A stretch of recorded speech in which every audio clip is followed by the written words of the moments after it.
मोहन सुजाता से बहुत प्यार करता था। सुजाता के कोई बच्चा नहीं था। इसी बात से वो बहुत दुखी रहने लगी। मोहन सुजाता को कई बार समझाता।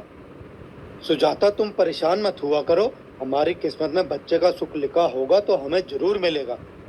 एक दिन मोहन सुजाता को वैष्णो देवी दर्शन के लिए कहता है और दोनों वैष्णो देवी दर्शन के लिए जाते हैं। माँ, मेरी झोली में बच्चे का सुख दे दो। मैं दोबारा तुम्हारे दर्शन के लिए आऊंगी। सुजाता और मोहन यात्रा करके एक उम्मीद लेकर वापस आ जाते हैं। एक दिन सुजाता घर में झाड़ू लगा रही होती है कि अचानक वो बेहोश हो जाती है। सुजाता, क्या हुआ? मैं अभी डॉक्टर को बुलाता हूँ। कॉन्ग्रेचुलेशन मोहन जी, ये माँ बनने वाली हैं। सुजाता, सुना तुमने? तुम माँ बनने वाली हो। मोहन और सुजाता की खुशी का ठिकाना नहीं रहता। अब मोहन सुजाता का ज्यादा ख्याल रखना चाहता था, पर शायद दुख के बादल मोहन और सुजाता की जिंदगी पर मंडराने वाले थे। एक दिन मोहन जिस फैक्ट्री में काम करता था वो बंद हो गई। मोहन को बहुत बड़ा झटका लगा। सुजाता, अब मैं क्या करूँ? इतनी जल्दी मुझे नौकरी भी नहीं मिलेगी। मैं तुम्हारे लिए कुछ भी नहीं कर पा रहा हूँ। आप चिंता मत करो। जब तक आपको नौकरी नहीं मिल जाती, मैं भी थोड़े बहुत घरों का चौका बर्तन का काम पकड़ लेती हूँ। मिलकर सारी मुश्किलें हल हो जाएंगी। पर सुजाता, तुम इस हाल में कैसे काम कर पाओगी? आप मेरी चिंता मत करो जी, मुझे कुछ नहीं होगा। सुजाता को पैसों की जरूरत थी और मोहन के पास भी कोई काम जब तक नहीं हो जाता वो उसकी मदद करना चाहती थी। इसीलिए वो घरों में चौका बर्तन का काम करने लगी। सारा दिन घरों में काम करके वो थकी हारी घर लौटती थी। गर्भवती सुजाता को काम करते देख आसपास की महिलाएं भी उसकी तारीफ करती थी। 9 महीने बाद सुजाता एक बेटे को जन्म देती है। बेटे के जन्म से मानो मोहन और सुजाता के जीवन में बहार आ जाती है। सुजाता और मोहन बच्चे का नाम मोहित रखते हैं। मोहन ने अब सब्जी का ठेला लगाना शुरू कर दिया ताकि वो भी सुजाता की मदद कर पाए। सुनो जी, मैंने जो मन्नत ली थी कि मुन्ना के आने के बाद हम दोबारा यात्रा पर जाएंगे। ठीक है, हम एक दो दिन में चलते हैं। मोहन और सुजाता बच्चे को लेकर वैष्णो देवी जाते हैं। वापसी में सुजाता मोहन से कहती है, सुनो जी, मैं सोच रही थी माँ बहुत दिनों से याद कर रही हैं, तो उनके पास थोड़े दिन रुका हूँ और ये प्रसाद भी दे दूंगी। ठीक है, मैं तुम्हें तुम्हारी माँ के घर छोड़ देता हूँ। सुजाता अपनी माँ के घर रहने लगती है। एक दिन, माँ, तुम छत पर कब आई? मैं तो आ ही रही थी कपड़े सुखाने। अरे, तू भी तो सारा दिन घर के कामों में लगी रहती है। अरे सुजाता, आंगन में तो अंगीठी जल रही है।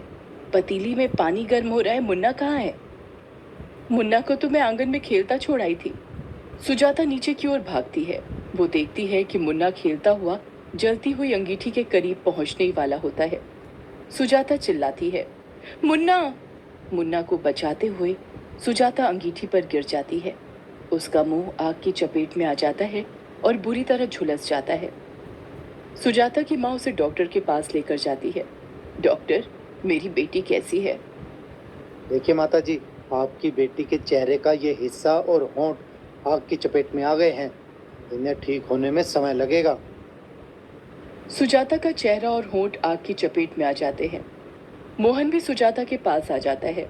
कुछ दिनों बाद सुजाता को हॉस्पिटल से छुट्टी मिल जाती है। वो थोड़े दिनों बाद अपने घर वापस आ जाती है। धीरे धीरे दिन बीतने लगते हैं। मोहित अब स्कूल जाने लगा था। एक दिन वो स्कूल से आया तो अपने दोस्त को भी साथ ले आया। अरे पंकज, तू कमरे में बैठ, मैं तेरे नोट्स लेकर आता हूँ। नहीं मोहित, तू मुझे नोट्स यहीं पर दे दे, मैं अंदर नहीं आ रहा। वहाँ तुम्हारी माँ को देखकर मुझे बहुत डर लगता है और रात को नींद भी नहीं आती। उनका चेहरा बहुत ही डरावना है।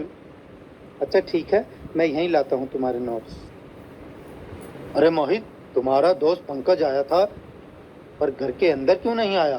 तुम्हारी माँ ने उसके लिए शरबत बनाया था। वह इनके डरावने और बदसूरत चेहरे से घबराता है। सिर्फ वो ही नहीं, मेरे सारे दोस्त इनका खराब चेहरा देखकर डर जाते हैं, मानो किसी भूत को देख लिया हो। तभी मेरा कोई दोस्त मेरे घर आने के लिए हाँ नहीं बोलता। जाने भी दीजिए, कोई बात नहीं, बच्चा है। मोहित गुस्से में कमरे में चला जाता है। सुजाता उस वक्त कुछ नहीं बोलती। वो जानती थी कि मोहित अभी बच्चा है, बड़ा होकर समझ जाएगा। धीरे धीरे समय बीता और अब मोहित पढ़ लिख कर एक ऑफिस में नौकरी पर लग गया था। मोहन अब सब्जी का ठेला नहीं लगा पाता था। बढ़ती उम्र और बीमारियों की वजह से वो अब घर पर ही रहता था। मोहन की शादी हो चुकी थी। उसकी पत्नी विशाखा और 2 बच्चे अंश और अंशिका थे। दोनों बच्चे स्कूल में पढ़ते थे। एक दिन, माँ जी, आज मेरी कुछ सहेलियां लंच पर आ रही हैं। आप प्लीज उनके सामने अपना ये बदसूरत चेहरा लेकर बिल्कुल मत आना, वरना मुझे सबके सामने शर्मिंदा होना पड़ेगा।